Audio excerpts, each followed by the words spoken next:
क्या श्रवण कर रहे हैं आप लोग? आप लोग श्रवण कर रहे हैं कि अध्यात्म पथ के जो पथिक है उनके लिए क्या क्या साधन विघ्न रूप है और क्या क्या सहायक है। तो सबसे बड़ा जो विघ्न है वो क्या बताया है? ये जो राग तृष्णा है यही सबसे बड़ा विघ्न बताया। तृष्णा, और तृष्णा का कारण क्या है? राग। तृष्णा कारण क्या होता है? राग ना। राग क्यों होता है? क्योंकि उनमें सुख बुद्धि है। किसमें राग होता है? जिसमें सुख बुद्धि होती है उसका राग होता है। तो राग के कारण से तृष्णा निरंतर बढ़ती चली जाती है और राग तृष्णा के पास में ये फंस जाता है, उलझा रहता है और जन्म पर जन्म अनुभव करता रहे। जैसे सुषुप्त व्यक्ति निद्रा दोष से क्या अनुभव करता है?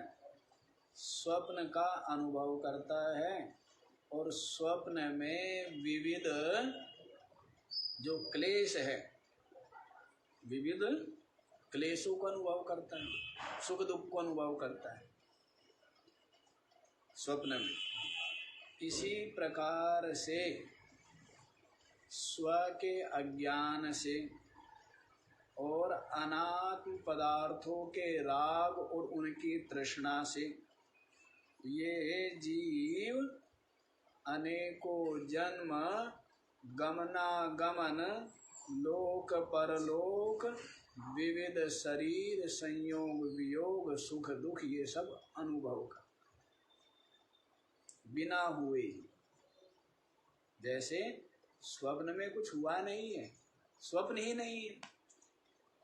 स्वप्न वास्तव में अपने आप में कुछ है नहीं और न होते हुए भी क्या होता है? कितना आपके सुख दुख का हेतु बनता है न होते हुए।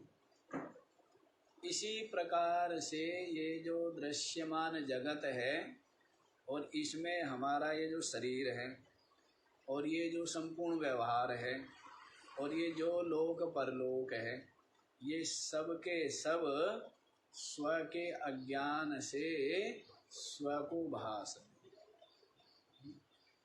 इस मर्म को कोई समझता है और इस मर्म को समझने का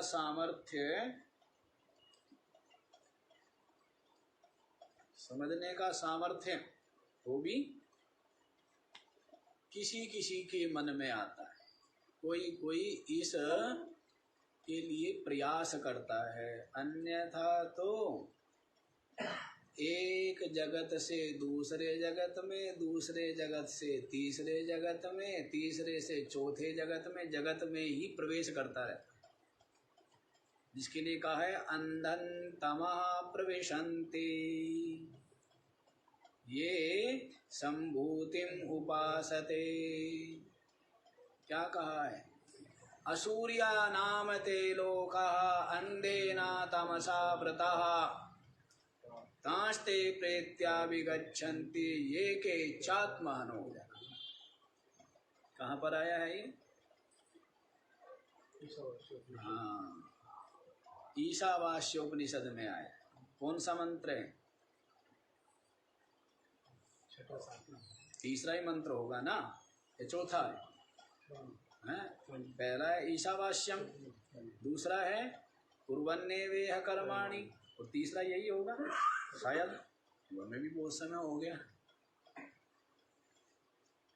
यही होगा ना। असूर्या नाम ते लोका अंधेना तमसा वृता। ये के चात्महनो जना, जो अपनी आत्मा का हनन करने वाले, क्या करने वाले?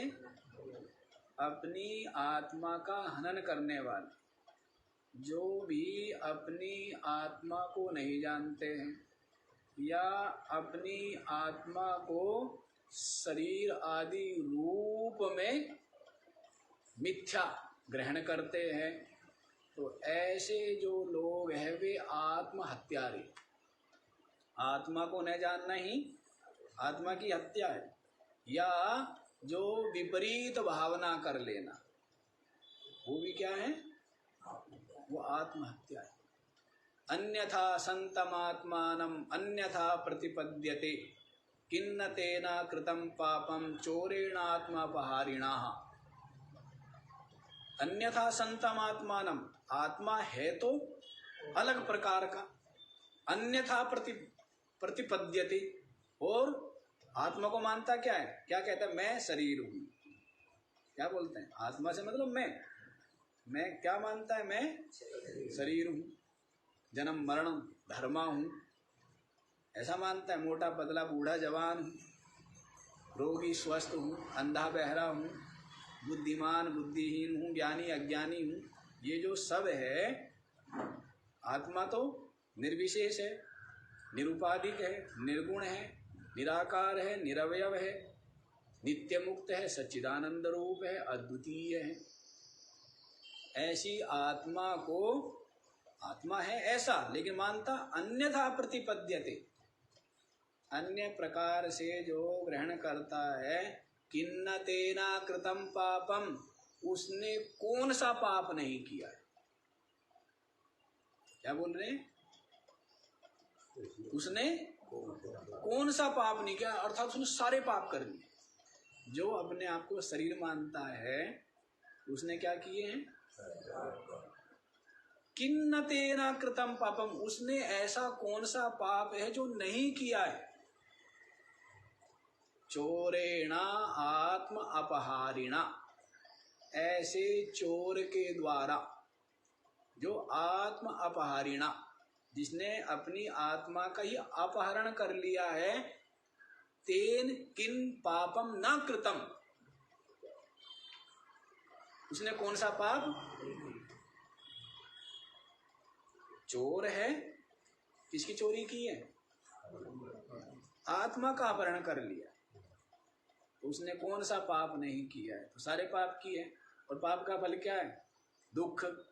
और उसकी प्रत्यक्ष अनुभव क्या है? पुनः पुनः जन्म, पुनः पुनः शरीर धारण। तो ये उस पाप का ही परिणाम। और जो उस पाप से मुक्त हो गया, तो वो क्या हो गया? जन्म मरण देह धारण, इनसे क्या हो गया? इनसे मुक्त हो गया। तो इसी को वहां पर भी कहा है, ये के चात्महना, जो अपनी आत्मा का हनन करने वाले हैं, तो असूर्या नाम ते लोका, ऐसे लोक में वे लोग प्रवेश करते हैं। असूर्या ना सूर्या यत्र, सूर्य जहां पर नहीं है, प्रकाश रहित, अंधकार पूर्ण है। दो नाम जोड़ देने के लिए होते हैं, अंधकार रहित नहीं, प्रकाश रहित, अंधकार पूर्ण, मतलब तो एक ही है। लेकिन दो बात कहते हैं ना कि भाई ये काम कराना, ये काम कराना, फिर बाद बोलते हैं अरे ये काम मत भूल जाना, बाकी ठीक है पर ये वेरी इंपॉर्टेंट, ऐसा ना। तो ऐसे ही कह रहे हैं कि प्रकाश रहित अंधकार पूर्ण घोर नरक में प्रवेश करते हैं, जो अपनी आत्मा की हत्या करते हैं। और अपनी आत्मा को यथार्थ रूप से न जानना, यही क्या है? आत्महत्या है। ये तो आत्महत्या है ना। अब कोई राजा हो और उस राजा को व्यक्ति सैनिक समझ ले कोई, तो क्या हुआ? तिरस्कार हो गया ना। राजा का क्या हुआ? तिरस्कार हुआ, अपमान हुआ, अपराध हो गया ना। वो क्या बन गया? अपराधी हुआ, नहीं हुआ? जिसने राजा को राजा न समझ करके क्या समझा? अपराध हुआ ना। फिर बाद में पता लगता है अरे हमारे से तो बड़ा अपराध हो गया कि हम आपको जान नहीं पाए, अपराध हो गया ना। तो वैसे ही जो अपनी आत्मा है, जो है व्यापक, जो है नित्य मुक्त सच्चिदानंद, और उस आत्मा को इस प्रकार न जान करके क्या जानता है? जन्म मरण धर्मा परिचिन्न नाशवान जड़ दृश्य, इस रूप में जानता है ना। तो इसका क्या हुआ? अपमान हुआ, तिरस्कार हुआ। यही आत्मा की हत्या करना है। तो जिसने आत्मा की हत्या की है वो आत्महत्या रहा है। शरीर की हत्या करना, शरीर को डाल देते हैं ना पानी में, लटक जाते हैं तो आत्महत्या बोल देते हैं। क्योंकि आत्मा शब्द कई जगह शरीर के लिए भी प्रयोग कर देते हैं, कई जगह इंद्रियों के लिए प्रयोग करते हैं, कई जगह अंतःकरण के लिए प्रयोग करते हैं। लेकिन वास्तव में आत्मा शब्द किस लिए है? अपनी आत्मा जो व्यापक है, जो चेतन है, उसके लिए है ना सही। लेकिन गुण रूप में शरीर के लिए, अंतःकरण के लिए भी आत्मा शब्द प्रयोग करते हैं। आप बोलते हैं ना कि मैं पुरुष हूँ, मैं स्त्री हूँ, आप बोलते ही है ना। ये तो शरीर के लिए बोल रहा है। आत्मा शब्द किसके लिए बोल रहे हैं आप? और मैं अशांत हूँ, तो ये किसके लिए बोल रहे हैं? अंतःकरण के लिए बोल रहे हैं ना। आज मैं प्रसन्न हूँ या आज मैं दुखी हूँ, तो मैं किसके लिए बोल दिया? अंतःकरण के लिए। तो अनेकों जगह पर बोल दिया जाता है वास्तव में। लेकिन आत्मा शब्द जो है वो तो व्यापक चेतन तत्व के लिए। तो उसको जो सही ना जाने वो आत्म हत्यारा है। शरीर की हत्या करने से आत्म हत्यारा नहीं हुआ, लेकिन आत्मा को न जानने से क्या हुआ? तो उसका फल क्या है? सब आत्म हत्यारों को क्या फल मिलता है? दुख। दुख रूप ये शरीर और ये जगत ही दिखता रहता है। दुख पूरित ये शरीर और ये जगत ही अनुभव में आता रहता है। जैसे स्वप्न अनुभव में आता है ना, जिसके जैसे संस्कार या जैसे कर्म पुण्य होते उसी के अनुसार। किसी को स्वप्न सुंदर ही सुंदर स्वप्न दिखते हैं, तो स्वप्न में भी वो क्या है? सुख और आनंद का अनुभव करता है। और किसी किसी को स्वप्न में सांप दिखेंगे, कहीं कुएं में गिर गया है, कहीं से शेर पीछे पड़ गया, ऐसे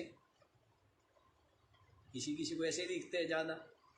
तो स्वप्न में भी सुख दुख भोग रहा है ना, जैसे कर्म संस्कार हैं वैसे ही। तो ऐसे ही ये शरीर और ये संसार ही अनुभव में आता है। और कोई कोई बहुत प्रगाढ़ नींद,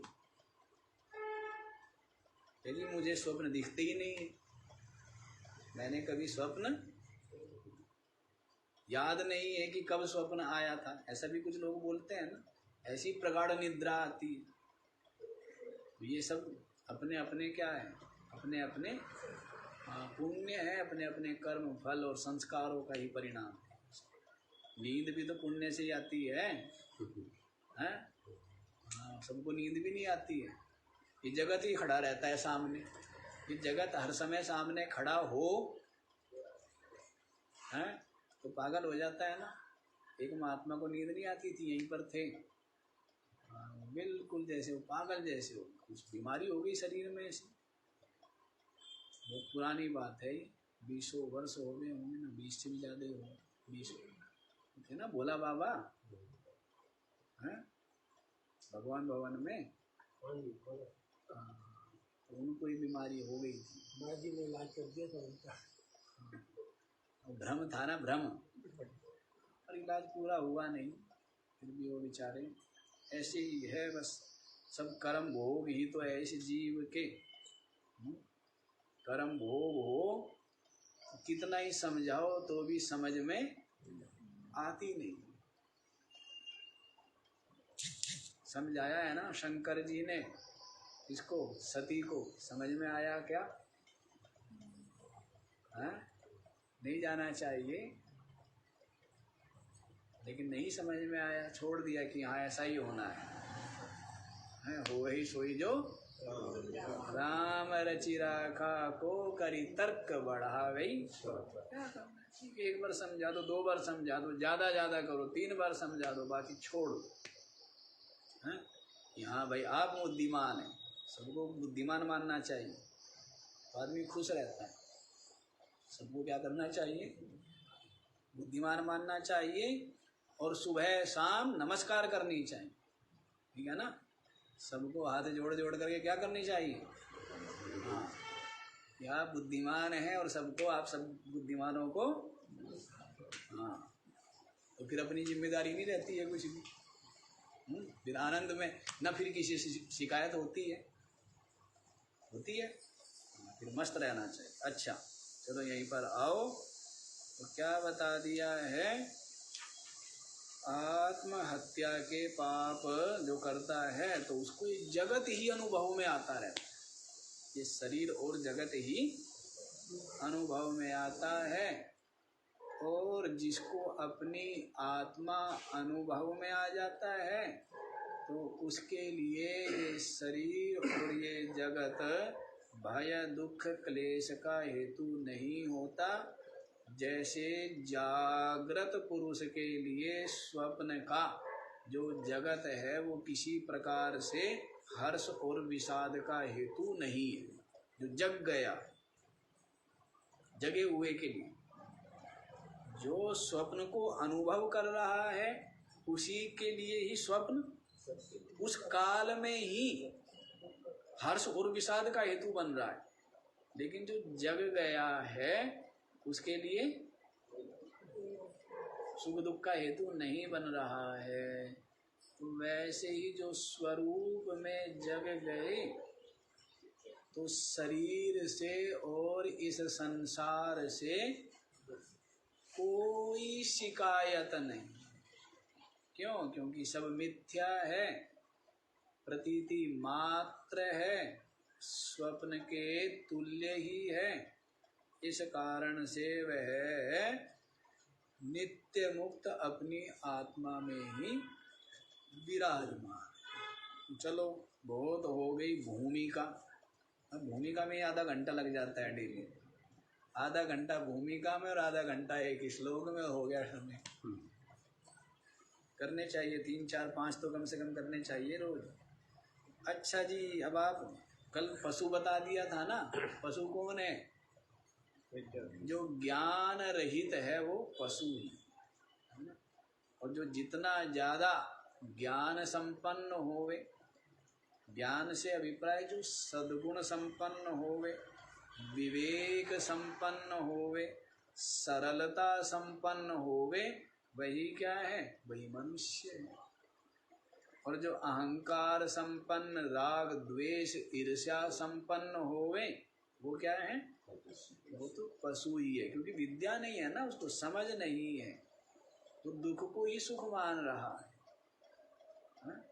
किसी पर क्रोध करता है थोड़ा और स्वयं रहता है अधिक अशांत।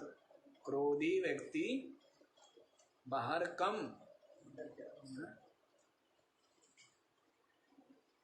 अंदर कितना तीव्र वेग है, बाहर तो थोड़ा ही है ना। ईर्ष्या कर रहा है तो अंदर अंदर जल रहा है, दुखी है। दूसरों को तो कम, इसलिए वो ज्ञान संपन्न हुआ क्या, विवेक संपन्न हुआ क्या? पशु ही। उसको पता नहीं है कि तू जो कर रहा है यही तो तेरे दुख का मूल है। तेरी जो नासमझी उल्टी समझ अविवेक मूढ़ता है, बोला बाबा की छंदावली में बोला है ना, है दुख केवल मूढ़ता, है दुख केवल। दुख कहाँ है और दुख क्या है? दुख कुछ है क्या? प्रतिकूलता भी यदि है तो भी अपने ही प्रारब्ध का भोग है, रो चाहे हंस, ऐसा समझता है ना विवेकी। तो इसलिए कहीं भी दुख नहीं है विवेकी के लिए, और अविवेकी के लिए तो दुख ही दुख है। मेरे पास तो इतना ही है, उसके पास मेरे से ज्यादा है, या उसके पास इतना भी क्यों है, मेरे पास 100 है लेकिन उसके पास 10 भी क्यों है, नहीं परेशानी होती है। जो मूढ़ होगा तो उसको तो समस्या ही समस्या, और सबसे समस्या। और जो समझदार है किसी से समस्या नहीं, और कोई समस्या है कुछ? क्या समस्या है? कि जी ये समस्या है, वो प्रधानमंत्री बन गया, मैं नहीं बन पाया। अरे तेरे भाग्य अच्छे थे, तू नहीं बन पाया है? क्यों भाई? आदमी समझता है कि कितनी बड़ी समस्या है जी, वो जीत गया और मैं हार गया। अरे तेरा भाग्य अच्छा था कि वो जीत गया, अब उसके ऊपर एक क्या आ गई, एक आशा का बोझ और सवार हो गया है। अब आगे ना हार जाऊं इस चीज का चिंतन। तेरा भाग्य अच्छा था, हार गया तो एक तरफ तो हो गया तू रेस से बाहर, अब निश्चिंत होके तमाशा देख। अब रेस में रहेगा तो दोबारा फिर दौड़ना पड़ेगा कि फर्स्ट राउंड हुआ है, अभी तो सेकंड राउंड, फिर क्या चलेगा, थर्ड राउंड, राउंड पर राउंड चलते रहेंगे, राउंड ही घूमता रहेगा है, राउंड ही घूमता रहता है ना। ऐसी बात है। तो पशु वही है जो विद्या विहीन है, ज्ञान से रहित है, समझ से रहित। आगे देखिए आप लोग 17वां श्लोक देखिए। वासो न संगः सकैर्विधेयो मूर्खैश्च निश्चैश्च खलैश्च पापैः मुमुक्षूणां किं त्वरितं विधेयम् सत्संगतिर्निर्ममतेश भक्ति। वासः न संगः सह कही विधेयः मूर्ख ही च नीच ही च खल ही च पाप ही मुमुक्षुणां किं त्वरितं विधेयम् सत्संगतिर निर्ममता ईश भक्ति। हाँ जी, वासो न संगा सह कही विधेय। वासः सह कही न विधेय, किसके साथ नहीं रहना चाहिए। क्या बोल रहा है? वासः निवासः, किसके साथ निवास नहीं करना चाहिए, नहीं रहना चाहिए, नहीं मित्रता करनी चाहिए, नहीं संग करना चाहिए। किसका पूछ रहे? शिष्य गुरुजी से पूछ रहा है, गुरुजी आप मुझे बताइए कि मुझे किसका संग या किसका साथ नहीं रहना चाहिए, क्योंकि जिससे मेरा अहित हो, जिससे मेरा उद्धार ना हो सके, जो मेरे लिए प्रतिबंध है, वो आप बतलाए। तो उत्तर क्या दिया है? मूर्ख ही, नीच ही, खल ही, पाप ही च। चार के साथ नहीं रहना चाहिए। इनके साथ नहीं रहना चाहिए। मूर्ख ही, सबसे पहले तो मूर्ख के साथ नहीं रहना चाहिए। इसके साथ जो मूर्ख है, मूर्ख माने जो मोहयुक्त है। मोह वैचित्य धातु से ही सारे शब्द बनते हैं। मूर्ख भी, मोह भी, मूढ़ भी, सब एक ही धातु से बने, सबका एक ही अर्थ है। मूर्ख कहो, मूढ़ कहो, मोहित कहो, एक ही बात है, अलग अलग बात नहीं है। ठीक है ना। जो मोहग्रस्त है या मूर्ख है या मूढ़ है, उसको गीता जी में तो बारंबार बोला है ना, मूढ़ा, क्या बोला है, विमूढ़ा, अमूढ़ा, सम्मूढ़ा, बोला है ना। विमूढ़ा नानुपश्यन्ति पश्यन्ति ज्ञान चक्षुषा, जगह जगह है। विमूढ़ा जो विशेष रूप से मूढ़ है, वो परमात्मा को नहीं देख पाते। जबकि प्रकाश सब किसका है, देखो सब कुछ दिख रहा है, किसके प्रकाश में, सूर्य के प्रकाश में दिख रहा। अभी ये जो स्थूल पदार्थ है व्यवहारिक में, इसके प्रकाश में आपकी जो आंखें है वो देख पाने में समर्थ हो रही है, सूर्य के प्रकाश में। वैसे ही ये जो मन, बुद्धि, इंद्रिया, शरीर आदि सबके सब किसकी सत्ता, किसके प्रकाश से चेतनावान बने हुए हैं, सजीव बने हुए हैं, किसके, चेतन तत्व के कारण से। तो जो विवेकी उसको दिखता हर समय क्या है, चेतन दिख रहा है ना। आंखें देख पा रही है, कान सुन पा रहे, वाणी बोल पा रही है, हाथ पैर हिल पा रहे हैं, तो कोई चेतन तत्व है। उसकी ही चेतनता से, उसकी ही सत्ता से ये सब सजीव चेतनावान बने हुए जड़ होते हुए, वही दिखता है ना। विवेकी को वही दिखता है और मूर्ख को नहीं दिखता है। तो विमूढ़ा नानुपश्यन्ति, लेकिन ज्ञान चक्षुषा पश्यन्ति, लेकिन जो ज्ञान चक्षु से संपन्न है वो देख पाते।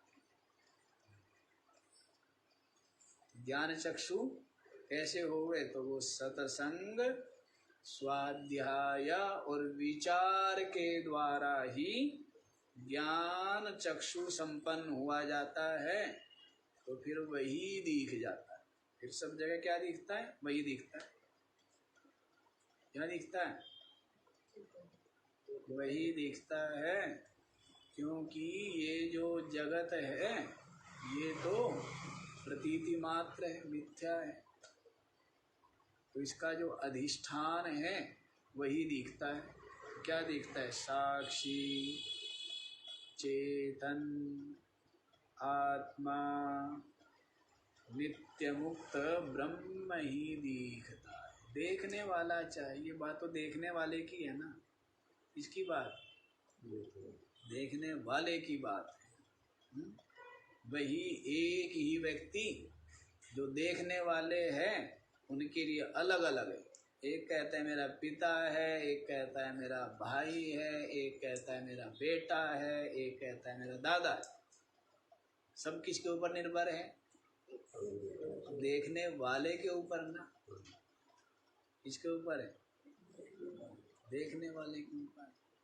तो वैसे ही जो जगत को देखते हैं उनको जगत दिखता है, और जो ज्ञान चक्षु से संपन्न है उनको क्या दिखता है, उनको परमात्मा ही दिखता है।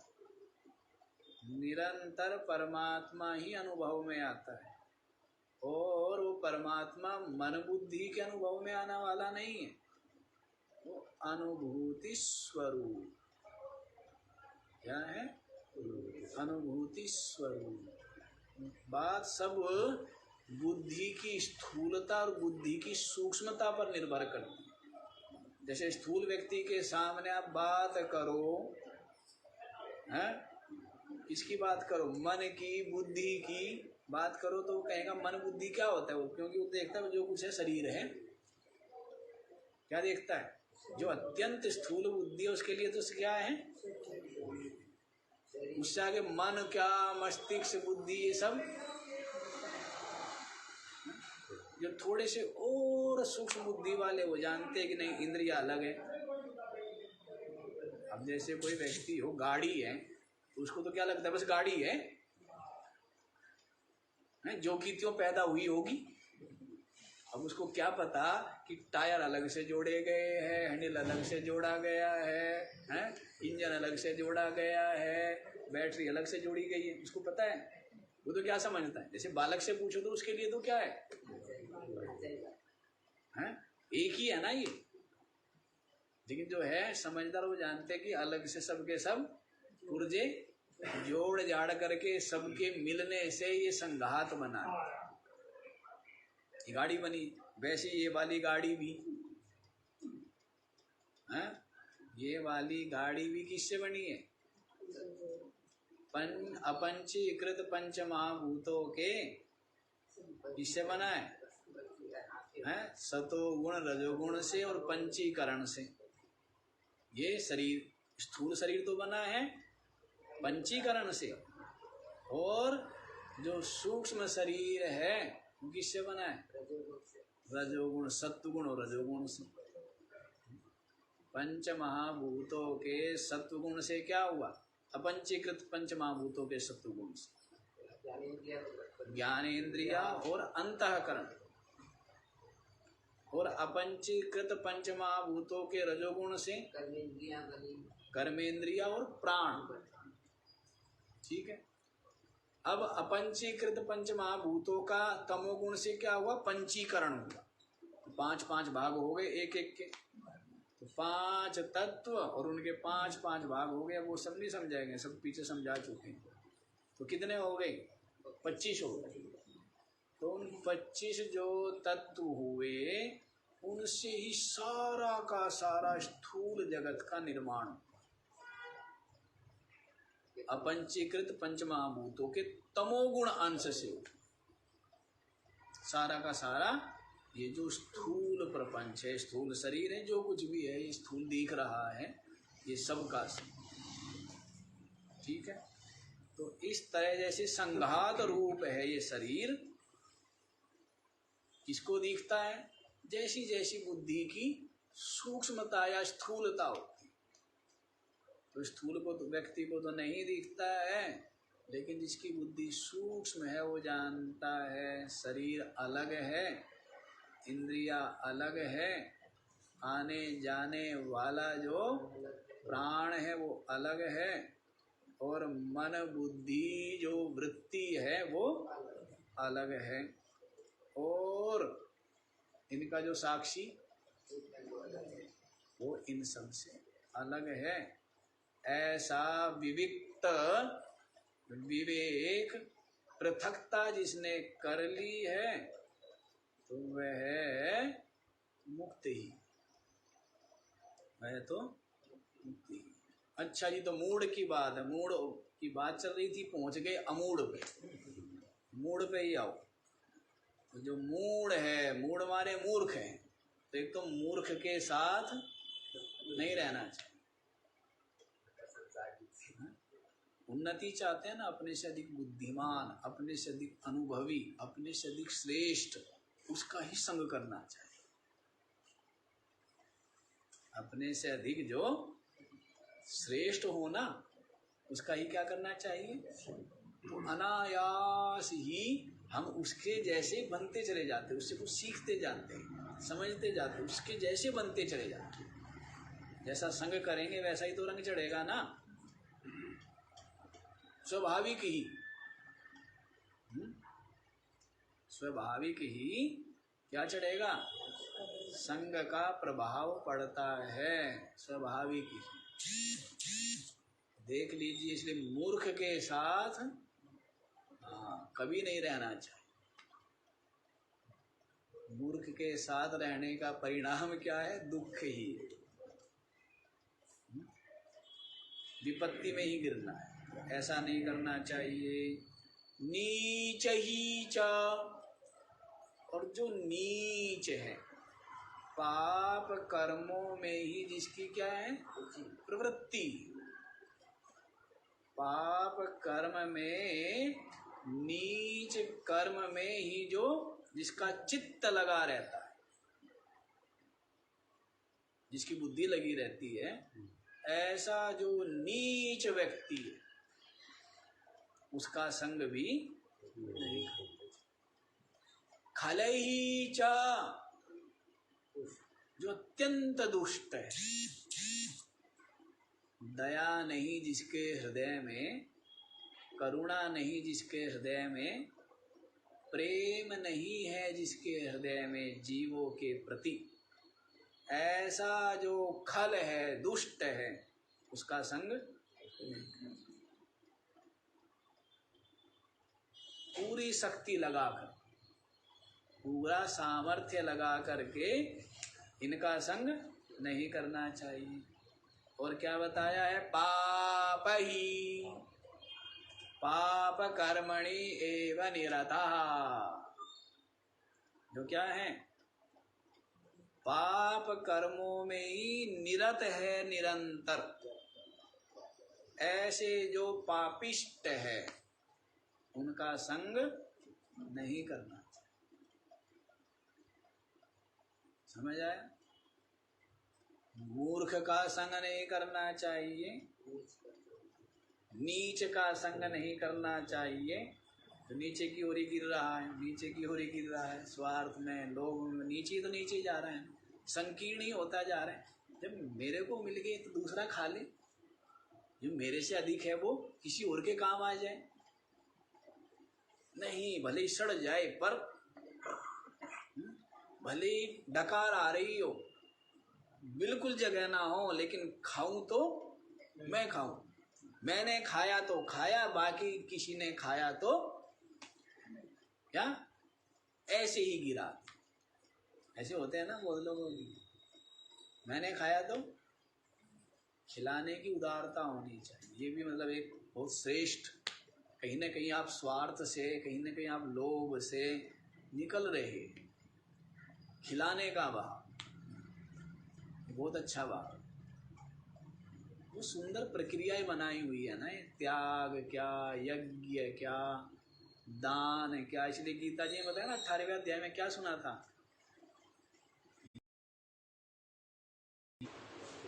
क्या बोला है सेठ जी? यज्ञ दान तपः कर्म न त्याज्यम कार्यमेव तत्, यज्ञ दान तपश्चैव पावनानि मनीषिणा। यज्ञ, यज्ञ का मतलब है स्वार्थ का त्याग। इदम न मम, क्या बोलते हैं? इदम इंद्राय, इदम न मम, इदम अग्नये, इदम न मम, बोलते हैं ना।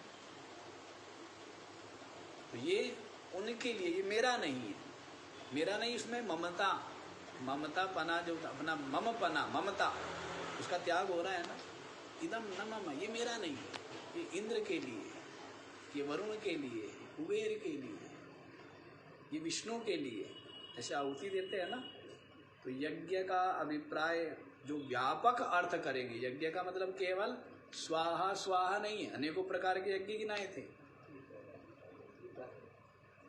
ये भी एक यज्ञ है, लेकिन यज्ञ कितने हैं? और यज्ञों में सबसे श्रेष्ठ यज्ञ क्या बोला? जप यज्ञ। क्या बोला? यज्ञानाम जप यज्ञोस्मि, यज्ञों में क्या हूं मैं? जप यज्ञ हूं। जप यज्ञ भी श्रेष्ठ है, बहुत श्रेष्ठ है। मन बुद्धि संसार से हटकर, संसार के पदार्थों से, लोभ से हटकर के कहाँ लगा दी है? नाम जप में लग गई है। तो हो गया ना त्याग, हो गया ना दान। क्यों जी, क्या हुआ? दान हो गया ना।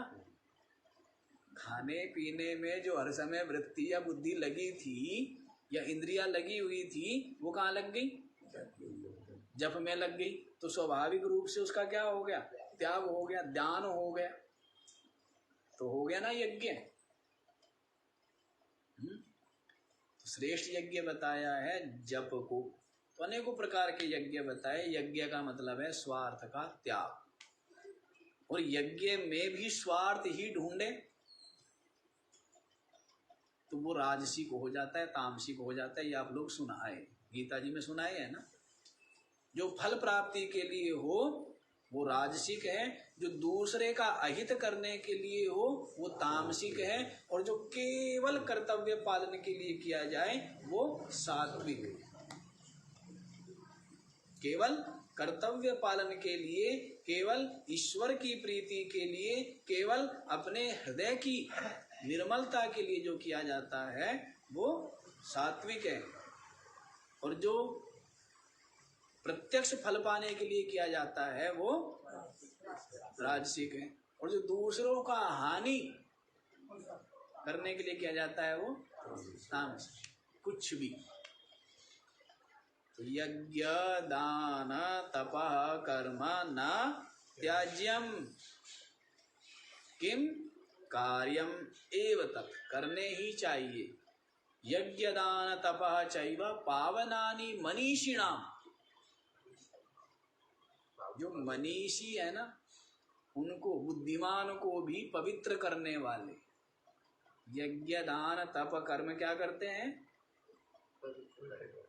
यज्ञ दान तप और जो भी शुभ कर्म है, सत्कर्म है, वो मनीषियों को पवित्र करने वाले, इसलिए करने ही चाहिए।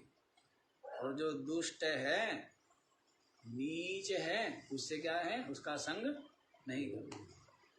किस किस का संग? मूर्ख का, नीच का, दुष्ट का और पापिष्ट का, इनका संग कदापि नहीं करना चाहिए। है? आगे आएगा, कंठं कंठं गतैरपि अशुभी, प्राण जो है वो कंठ में आ जाए तो भी, प्राण कंठगत हो तो भी मूर्ख का, नीच का, दुष्ट का, पापी का संग न करना है, नहीं करना चाहिए। मर जाना भला है। क्या है? मर जाना भला है, क्योंकि जीने का लाभ क्या? जब पाप ही पाप होवे, यदि पाप का ही संग्रह होवे तो फिर जीने का कोई लाभ है क्या? वो एक वाणी बोलते हैं ना, तो कल परसों में स्मरण आ रही थी कि ये संसार बाजार बना के बहुते नर गए गांठ कटा के, कोई कोई नर गए लाभ उठा के। ये संसार बाजार बना के, संसार एक बाजार है शरीर, बहुते नर गए गांठ कटा के। यहाँ पर सबके अधिकतर लोग क्या? अपने गांठ, समय, श्वास, मनुष्य शरीर की अनमोल पूंजी लूट रही है ना। क्या हो रही है? लूट रही है। बहुते नर गए गांठ कटा के, कोई कोई नर गया लाभ उठा के। लेकिन इस शरीर को पा करके कुछ लोग ऐसे होते हैं कि जीवन में सत्कर्म करते हैं, सेवा करते हैं, शुभ कर्म करते हैं, परोपकार करते हैं, सत्संग करते हैं, स्वाध्याय करते हैं, अपने जो स्वभाव है उसको निर्मल बनाते हैं, अपने चित्त को विकार रहित करते हैं, साधना में लगते हैं, आत्मचिंतन करते हैं। कितने बड़े लोग ना, और अधिकतर लोगों की तो पूंजी ही, क्या बोलते कि पूंजी डूब गई। क्यों सेठ जी, क्या होता है? पूंजी डूब गई, मूल भी नहीं रहा, और उससे कमाई तो दूर की बात है, पूंजी डूब गई जी। यही होता है ना। अधिकतर लोग तो खा पी करके, खा पी करके मतलब यहाँ अपना आराम से रह लिए और कुछ किया तो है नहीं, आलस्य और प्रमाद में, लोभ मोह में पड़े रहे, कुछ ना कुछ सत्कर्म कर पाए, परोपकार आदि कर पाए, और न कोई स्वाध्याय साधना कर पाए, तो ऐसे लोगों की तो पूंजी डूब गई है, कुछ भी नहीं करता। तो ऐसे लोगों का संग नहीं करना चाहिए। मुमुक्षुणाम किम त्वरितम विधेयम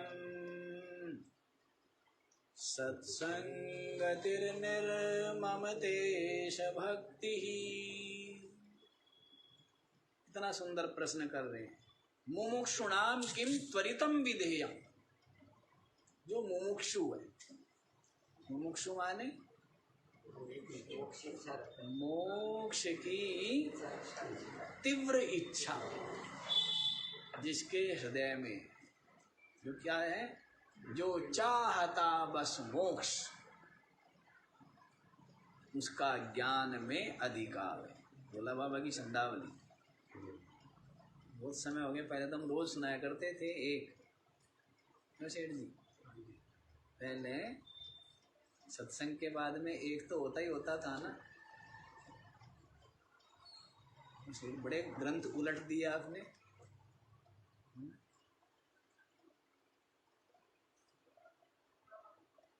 उसका ज्ञान में अधिकार,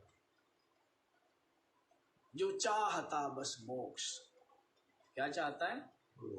बस, बस लगाना पड़ता है, मतलब और नहीं चाहिए, और कुछ नहीं चाहिए, पूरा छका हुआ है, पूरा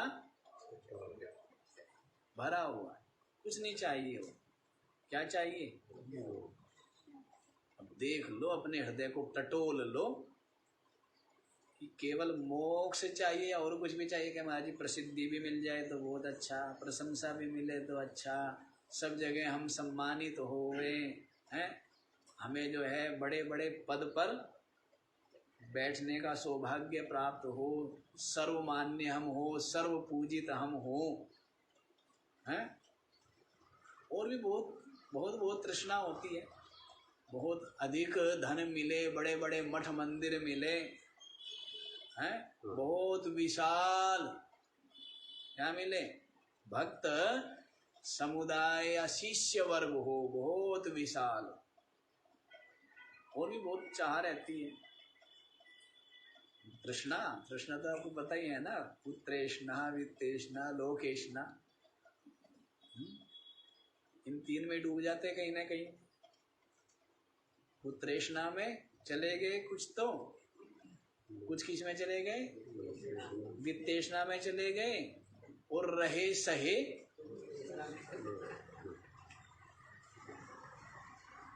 रह गए कितने? कहते हैं उंगलियों पर परिगणन जिनका किया जा सके उतने ही रह जाते हैं ना, थोड़े ही रह जाते हैं, अधिकतर तो इनमें ही रह जाते। तो जो के और कुछ नहीं चाहता है, केवल मोक्ष चाहता है, केवल, तो इसका मतलब बहुत बुद्धिमान है, बहुत अनुभव है इसके पीछे, बहुत चिंतन है इसके पीछे। राम जी का वैराग्य और मुमुक्षुता के विषय में आप लोग योग वशिष्ठ में श्रवण करते ही है। कितना गहन चिंतन है, संसार, शरीर, धन, पद सबको लेकर के कितना गहन चिंतन है, और सबका चिंतन करके राम जी ने समझ लिया है equal to is equal to zero. क्या समझ लिया? सबका सब जीरो है, शून्य, दुख रूप, असार, रसहीन, फीका है। तो अब क्या चाहते हैं राम जी? केवल मोक्ष चाहते। ऐसे के लिए इस ज्ञान में अधिकार। यहाँ भी पूछ रहे हैं मुमुक्षु को शीघ्र से शीघ्र, त्वरितम, त्वरितम माने शीघ्र, किम विधेयम, क्या करना चाहिए? सत्संगति। क्या बताया है?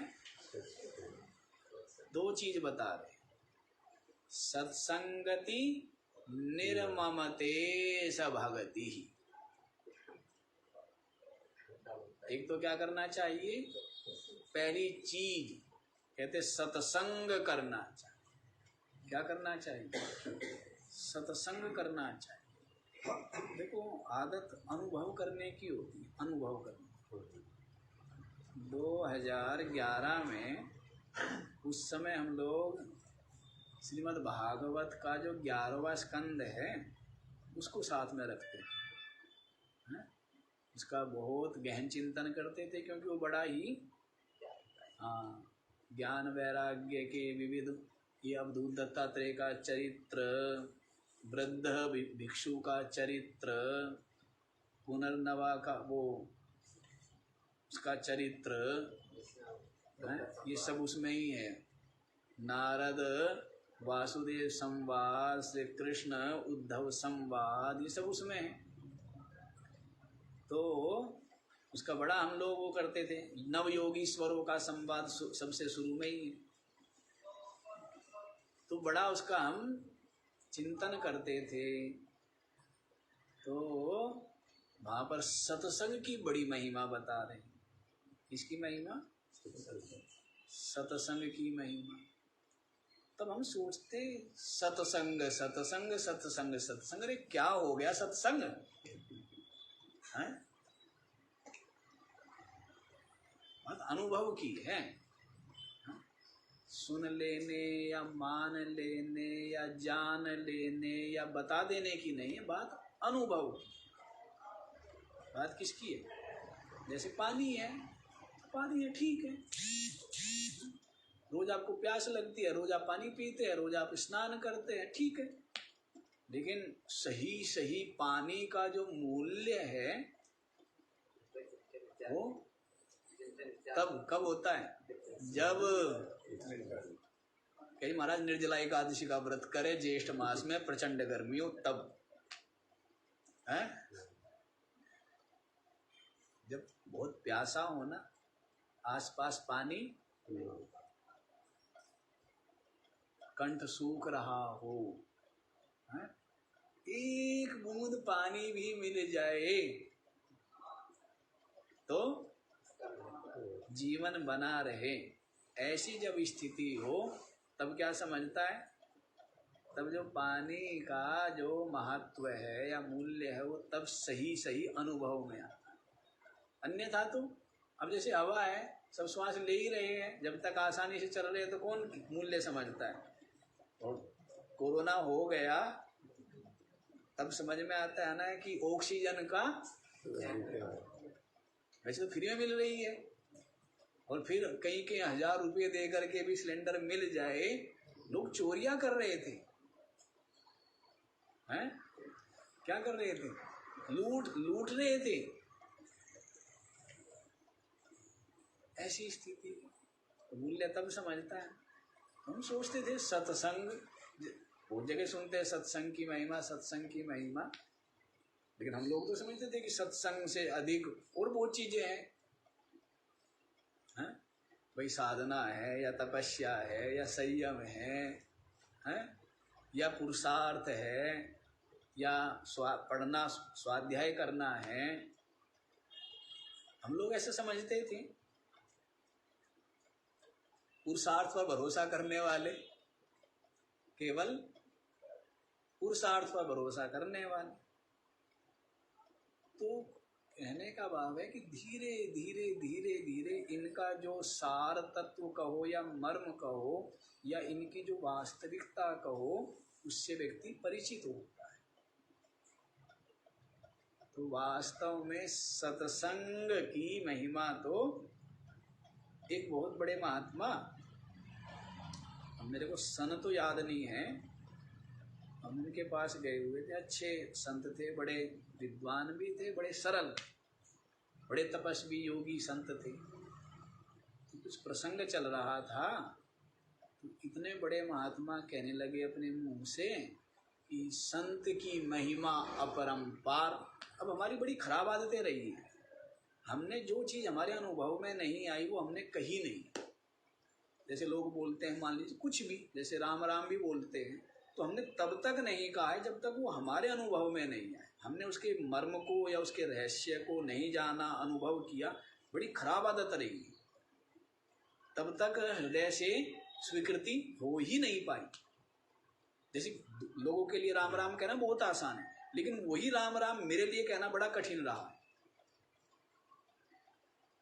इतना कठिन रहा है बहुत, इसलिए प्रयास करना पड़ा है।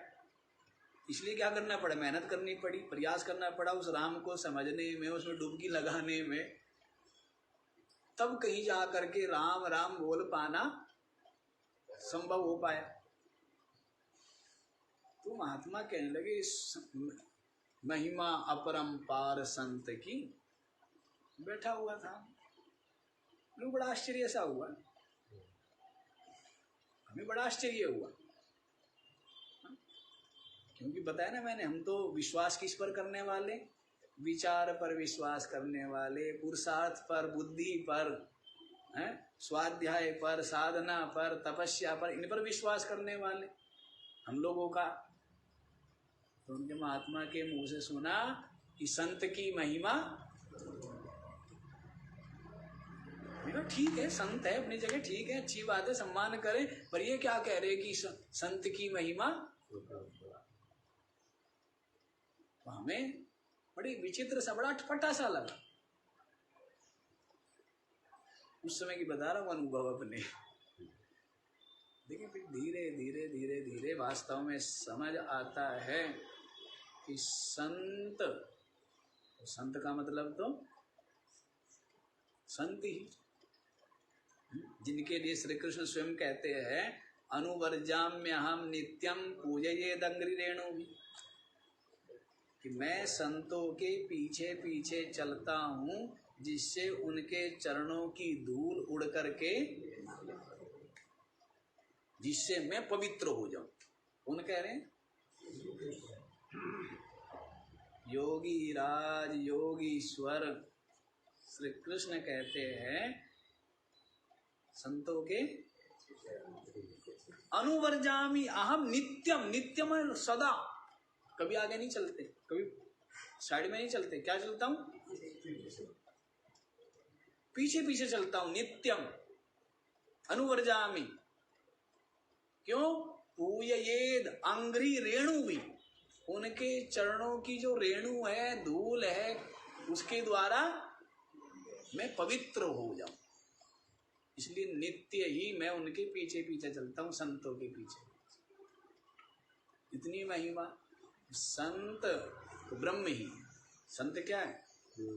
संत का मतलब तो जो है ना, जो ब्रह्म में स्वरूप में प्रतिष्ठित, जिसकी ब्रह्म में निष्ठा है, जिसकी जगत में निष्ठा नहीं, धन पद में जिसकी निष्ठा नहीं है, जिसकी निष्ठा कहाँ है?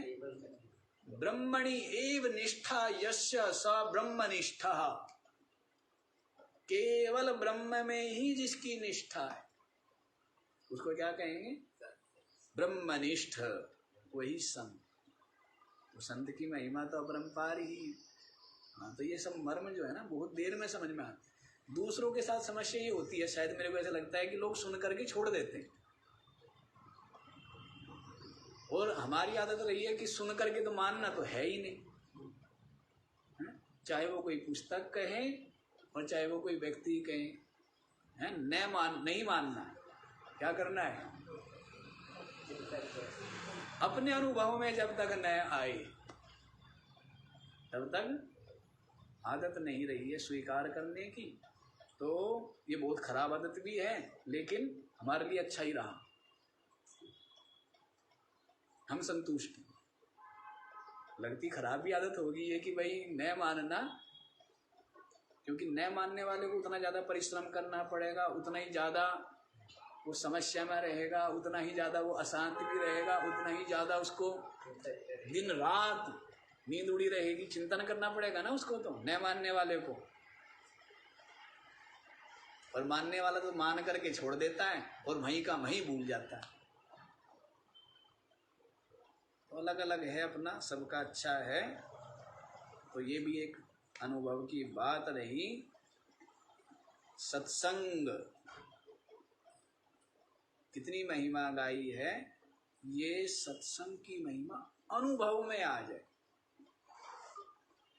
जैसे गंगा जी है ना, ताप से, पाप से, संताप से मुक्त कर देती है। लेकिन सत्संग की गंगा वो तो कितनी देर के लिए करती है, कुछ काल के लिए करती है ना। और ये सत्संग की गंगा, ये ज्ञान विचार की गंगा ऐसे हृदय को शीतल कर देती है, शांत कर देती है, निष्ताप और निष्पाप कर देती है। कि व्यक्ति आनंद में निमग्न रहता है, आनंद में डूबा है। सारी महिमा सत्संग की है। इसलिए बोला है कि मुमुक्षु को शीघ्र से शीघ्र क्या करना चाहिए, सत्संगति ही। क्या करो, सत्संग करो। क्या करो, सत्संग करो। सत्संग का मतलब कई बार बताते हैं सुनना मात्र नहीं है, कुछ गाना बजाना मात्र नहीं है। सत्संग का मतलब है सुन करके समझना, समझ करके विचार करना, अपने हृदय में अंदर झांकना और अपने दोष उनको दूर करने का प्रयास करना, और जो सत है उसको धारण करने का प्रयास करना। तब जाकर के सत्संग वो क्या कहते हैं, कंप्लीट होता है। कंप्लीट पीछे सुना था ना आपने, विवेक चूड़ामणि में क्या सुना था, श्रवण से 100 गुना क्या करना चाहिए, मनन करना चाहिए। क्या सुना था, 1 घंटा सुनो तो 100 घंटा गड़बड़। नहीं गड़बड़ हो गया, करता नहीं है ना व्यक्ति। आज ही सुबह मेरे को स्मरण हो रहा था, आज भी और कल भी, वो थे ना स्वामी राम तीर्थ, स्वामी राम तीर्थ परमहंस हुए हैं। तो वो क्या करते थे, यहाँ जो है ना कैलाश आश्रम, उस समय यहाँ जैसे स्वाध्याय सत्संग होता था, अभी भी चलती है स्वाध्याय की परंपरा, तो वो वहाँ पर आकर के सत्संग सुनते, और सुन करके ना किसी से मिलना ना बात करना, सुन करके सीधा जंगल में चले। उनका ये नियम रहा, सत्संग में आना, बैठना, सुनना, और फिर जो सुना है उसी का चिंतन करना। इतने लगनशील थे, तभी तो 32 वर्ष की आयु में सभी कुछ कर दिया। 32 वर्ष की छोटी सी आयु में देश विदेश भी घूमाए, प्रवचन आदि भी दे आए, और कपड़े बस ये और ये, इसके अलावा 2 चादर के अलावा कभी ना कोई थैला ना कोई कपड़ा, 2 चादर के अलावा, और देश विदेश चले गए। और भारतीयों के गरीब छात्रों के लिए अमेरिका में स्कॉलरशिप की व्यवस्था वो भी कर दी, स्थापना भी करा दी, व्यवस्था भी कर दी, और सब कुछ कर धर के 32 वर्ष की आयु में यहाँ टिहरी में शरीर भी छोड़ दिया। ऐसे विलक्षण प्रतिभा थी उनकी। बहुत छोटी आयु में विवाह हो गया था, 2-3 बच्चे थे, सब कुछ छोड़ करके गणित के प्रोफेसर लगे, बड़े गरीब घर के थे। फिर सब कुछ छोड़ करके स्वामी विवेकानंद से प्रभावित हुए, साधु बन गए। इधर भी पूरा पुरुषार्थ किया, तो देखो ब्रह्मनिष्ठा की प्राप्ति कर ली। पुरुषार्थी थे ना। तो सत्संग का मतलब है मनन करना। फिर हमारा ये कहने का मतलब, मनन करते, सुना आपने कि श्रवण से 100 गुना मनन श्रेष्ठ है, और मनन से सहस्र गुना क्या बताया था, निधिध्यासन श्रेष्ठ, और निधिध्यासन से लाख गुना क्या है, तत्वनिष्ठा श्रेष्ठ। भूल गए क्या आप लोग श्लोक? विवेक चूड़ामणि में अभी तो आया था। तो श्रवण से मनन कितना करना चाहिए? श्रवण के बाद 100, फिर 1000 गुना क्या करना है? निधिध्यासन, निरंतर वही वृत्ति बना करके, और लाख गुना क्या? तत्व में तत्व में ठहरना, ये लाख गुना श्रेष्ठ करना चाहिए। सत्संगति ही क्या करनी मुमुक्षु को? और निर्ममते स भगति, सांसारिक पदार्थों की ममता से रहित ईश्वर की भक्ति।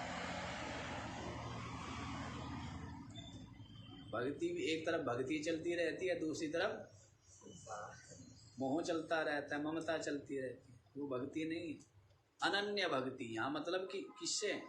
निर्ममतेश भक्ति से मतलब है अनन्य भक्ति। अनन्याश्चिन्तयन्तो माम ये जना प्रियोपासते तेषां नित्याभियुक्तानां योगक्षेम वहाम्यहम्। अनन्याश्चिन्तयन्तो माम, एक दूसरा और भी था ना ऐसा श्लोक,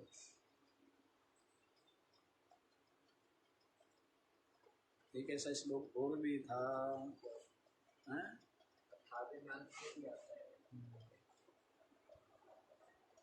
तस्याम सुलभा पार्थ नित्य युक्तस्य योगिनः, वो वाला, तस्याम सुलभा पार्थ नित्य युक्तस्य योगिनः।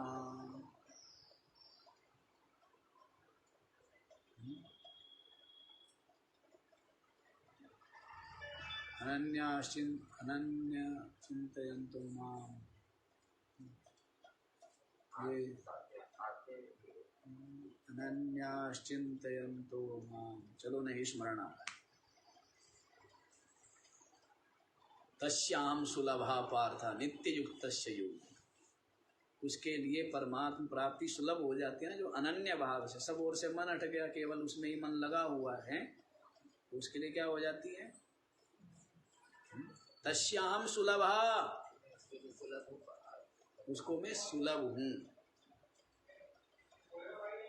तो यहाँ पर भी उसी अनन्य भक्ति के लिए कह रहे हैं निर्ममते स भक्ति, ममता रहित भक्ति करना। किसको? मुमुक्षु को। तो कितने काम बताए? 2। मुमुक्षुणाम त्वरितम किम विधेयम सत्संगति निर्ममते स भक्ति। मुमुक्षु को शीघ्र से शीघ्र क्या करना चाहिए? सत्संग और ममता रहित भक्ति, ये करनी चाहिए, तो उसका उद्धार हो जाता है। आज इतना ही रखिए, बाकी का विचार। ओम